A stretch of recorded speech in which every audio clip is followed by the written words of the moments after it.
Hello everyone, welcome to my channel. आज मी तुम्हाला एकदम सिंपल मेकअप करून दाखवणार आहे. ह्या माझ्या क्लायंट आहेत ज्यांना वास्तुशांतीला सिंपल मेकअप करून हवा होता.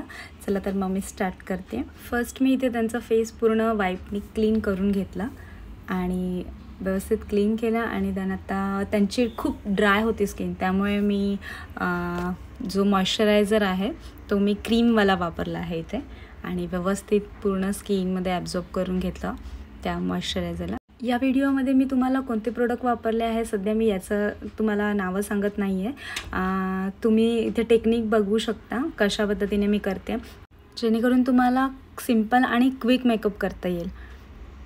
मी आता पूर्ण फेसला त्यांना डायरेक्ट कन्सिलर अप्लाय, जे क्रीम बेस आहे ते डायरेक्ट अप्लाय करत आहे. त्यांची स्किन खूप ड्राय आहे, त्यामुळे मी आणि त्यांच्या फेसवर कुठेही डाग वगैरे नव्हता, सो मी जास्त काही लावत बसले नाही आहे त्याला डागला वगैरे. मी डायरेक्ट ॲप्लिकेशन करेन, कारण त्यांना बेस खूपच लाईट हवा होता आणि अगदी नॅचरल, म्हणजे खूप जास्त हेवी नकोच होता मेकअप. सो मी एकदम लाईट कन्सिलर यूज केलेला आहे. क्लायंटचे खूप सारे गेस्ट घरी आले होते, सो त्यांच्याशी गप्पा मारत मेकअप चालू होता आमचा. सो त्या बिझी होत्या त्यांच्याशी बोलण्यामध्ये आणि मी माझा मेकअप करण्यामध्ये. चला तर मग पुढे बघूया. मी बघितलं असेल तुम्ही की मी पूर्ण कन्सिलर किती लाईट यूज केलेला आहे, ते एकदम लाईट ॲप्लिकेशन केलेलं आहे. त्याच्यानंतर मी लिक्विडवाला कन्सिलर हायलाईट पोर्शनला लावून घेतला सगळीकडे आणि व्यवस्थित पूर्ण ब्लेंड करून घेतलं. मी कशा पद्धतीने लावलं आणि एकदम हलका हात यूज करून पूर्ण ब्लेंड करून घेतलं व्यवस्थित. तुम्हाला जर प्रोडक्ट नॉलेज हवं असेल तर माझ्या या आधीच्या व्हिडिओमध्ये सुद्धा मी पूर्ण कोणते प्रोडक्ट यूज केलेले आहेत ते मी पूर्ण मेन्शन केलेलं आहे. सो तुम्ही ते व्हिडिओ नक्की पहा, त्यामध्ये सगळी तुम्हाला डिटेल दिलेली आहे. नेक्स्ट मी इथे तुम्ही पाहिलं असेल मी पावडरचं ॲप्लिकेशन लूज पावडर झाल्यानंतर कॉम्पॅक्ट पावडर लावून घेतली फेसवरती, तसंच नेकला पण लावून घेतली. आता कॉन्टोर करते. कॉन्टोर जेव्हा मी करते तेव्हा कॉन्टोर एकदम लाईट यूज केलेला आहे. कॉन्टोर त्यांना म्हणजे काहीच असं डार्क असं दिसणारं नको होतं, सो एकदम लाईट ॲप्लिकेशन केलेलं आहे कॉन्टोरचं. नोजला, चिनला आणि फोरहेडलासुद्धा मी एकदम लाईट ॲप्लिकेशन केलेलं आहे. जर तुम्हाला हा माझा व्हिडिओ आवडला तर नक्की लाईक करा, शेअर करा आणि नवीन असाल माझ्या चॅनलवर तर सबस्क्राईब करायला विसरू नका. एक लाईक तर नक्की बनतो, कारण खूप व्हिडिओ बनवायला वगैरे खूप मेहनत लागते, खूप वेळ जातो. सो तुमच्या एक लाईकमुळे खूप सारं आम्हाला प्रोत्साहन मिळतं, सो नक्की करा. आता तुम्ही पाहिलं असेल की मी त्यांना ब्लश लावून घेतलं, ते सुद्धा खूप लाईट आहे. आणि त्यानंतर आता हायलायटर लावलं आहे. हायलायटर पण मी खूप लाईट यूज केलेलं आहे. ते तुम्ही बघू शकता मी हायलायटरचा वापर कशा पद्धतीने आणि किती लाईट करते आणि किती कमी प्रोडक्ट घेऊन कशा पद्धतीने लावते हे तुम्ही बघू शकता जेव्हा आपल्याला लाईट मेकअप करायचा असतो. सो नेक्स्ट मी आता पूर्ण फेसला फिक्स करून घेतलं, फिक्सर मारून, आणि त्याला व्यवस्थित पूर्ण सुकवून घेतलं.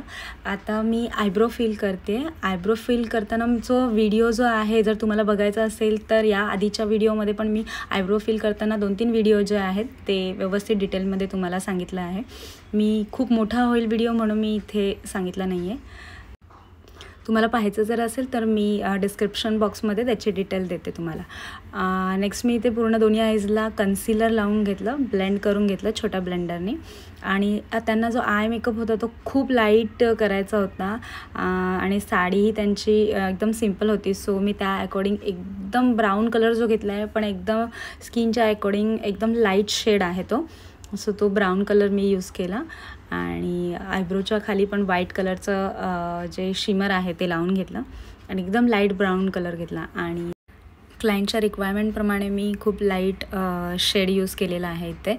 आणि तसंही आत्ताचा जो ट्रेंड आहे तो लाईट मेकअपचाच आहे, सो मी एकदम ब्राऊन एकदम लाईट घेतला.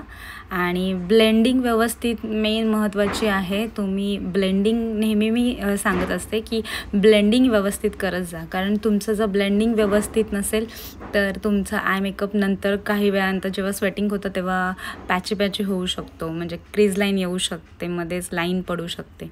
सो व्यवस्थित ब्लेंड करायचा.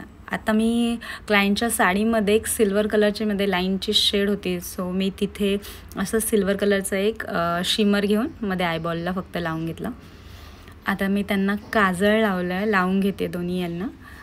काजळ लावून झाल्यानंतर ना मी जे त्यांचं खूप जास्त लाईट होता आय मेकअप, सो मी फक्त लायनर न यूज करता मी फक्त तिथे स्मच केलेला आहे. एक डार्क कलरचा ग्रीन शेड घेऊन त्यांच्या जिथे आपण लायनर लावतो तिथे एकदम स्मच करून घेतलं.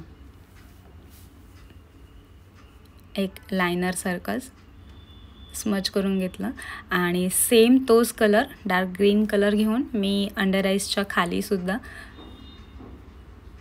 तिथे पण मी सेम स्मच करून घेतलं व्यवस्थित. त्यांना लॅशेस पण नको होते, सो मी फक्त मस्कराचंच ॲप्लिकेशन इथे केलेलं आहे. लोअर लॅशला आणि लॅशेसला पण वरती मी एकदम लाईट केलं. खूप ते पण डार्क असं केलेलं नाही आहे, कारण त्यांना डार्क पण जास्त नको होतं, नॉर्मलच दिसायला पाहिजे होतं, सो मी एकदम लाईट केलेलं आहे. सो इथे मेकअप तर डन झाला आहे आणि मी ते लास्ट त्यांचा लिपस्टिक लावून घेते. लिपस्टिकचा शेड पण न्यूड असाच घेतलेला आहे, खूप जास्त भडक असा घेतलेला नाही आहे. आणि कारण साडी वगैरे त्यांची खूप सिम्पल होती, सो त्या अकॉर्डिंग मी लाईटच शेड यूज केलं. आणि त्यानंतर मी त्यांना बिंदी लावली आणि ज्वेलरी वगैरे घालून घेतली. मी या व्हिडिओमध्ये जी आता हेअरस्टाईल करणार आहे त्या हेअरस्टाईलची सेम ट्युटोरियल मी तुम्हाला माझ्या दिवाळीचा जो मेकअप मी केलेला आहे त्यावाल्या व्हिडिओमध्ये तुम्हाला ही हेअरस्टाईलची जी ट्युटोरियल आहे ते तुम्हाला बघायला मिळेल. तो नक्की जाऊन बघा. मी याचंसुद्धा डिस्क्रिप्शन लिंक तुम्हाला या व्हिडिओच्या खाली देते, तुम्ही नक्की चेक करा. सो हा त्यांचा फायनल लुक झालेला आहे रेडी. खाली मी त्यांना गजरे लावून घेतले आणि इथे त्यांचा फायनल लुक रेडी झालेला आहे. हा त्यांचा जे वास्तुशांतीची पूजा होती त्याचा फर्स्ट लुक आहे मॉर्निंगचा. याचा सेकंड जो लुक परत मी संध्याकाळच्या इव्हिनिंगसाठी जो केलेला आहे त्याचं पण ट्युटोरियल तुम्हाला नक्की शेअर करणार आहे. नक्की बघा आणि आवडला असेल तर लाईक करा, सबस्क्राईब करा. तोपर्यंत